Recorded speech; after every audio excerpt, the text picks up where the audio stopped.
అందరికీ పేరు పేరున నా యొక్క నమస్కారాలు తెలియజేసుకుంటున్నాము. ఈ రోజు కూటమిన ఏ ఒక్క కార్యక్రమము సూపర్ 6 పథకాలు ఒక్క పెన్షన్ తప్పనిచ్చి ఏ పథకము ఇప్పటి వరకు అమల్లో లేదు. అమ్మా మహిళలుగా ఒక మహిళగా మీతో మాట్లాడుతున్నాను.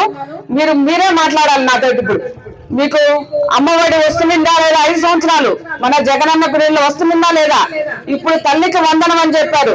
కళ్ళబొల్లి మాటలు చెప్పేసి మన అరిచేతిలో వైకుంఠాన్ని చూపించారు. మీరు చెప్పండి, వచ్చిందా లేదా? మీకు తల్లికి వందనం వచ్చిందా? ఇక్కడ పిల్లల్ని స్కూల్కి పంపిస్తున్న తల్లులు ఎవరున్నారు? అప్పుడు వచ్చింది, 5 సంవత్సరాలు వచ్చింది. ఇప్పుడు రాలేదు. 45 సంవత్సరాలకి మీరు తీసుకున్న వాళ్ళు చెప్పండి. ఇప్పుడు లేదు.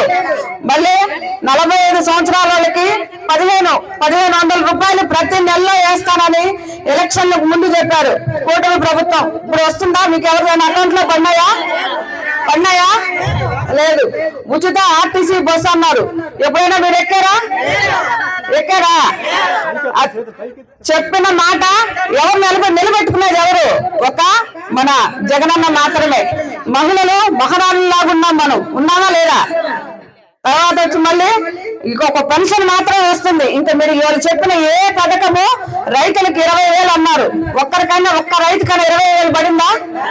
లేదు.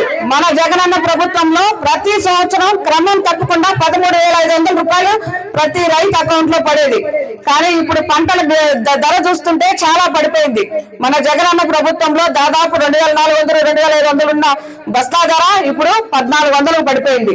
అంటే రైతులు ఏమైపోతున్నారు? దివాలా తీసేశారు. వచ్చి 5 నెలల్లోనే మన మహిళలు, రైతులు అందరూ చదువుకుంటూ పడిపోయింది. ముఖ్యంగా ఇప్పుడు అమ్మఒడి వల్ల తల్లికి వందనం అన్నారు, అది లేదు. మన జగనన్న పిల్లలు అయితే మనకు ఆరోగ్యం బాగుండింది.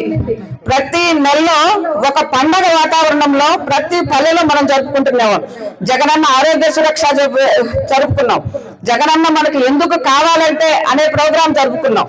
కానీ మనం రాబోయే రోజుల్లో మనం జగనన్నకి అండగా నిలబడదాం.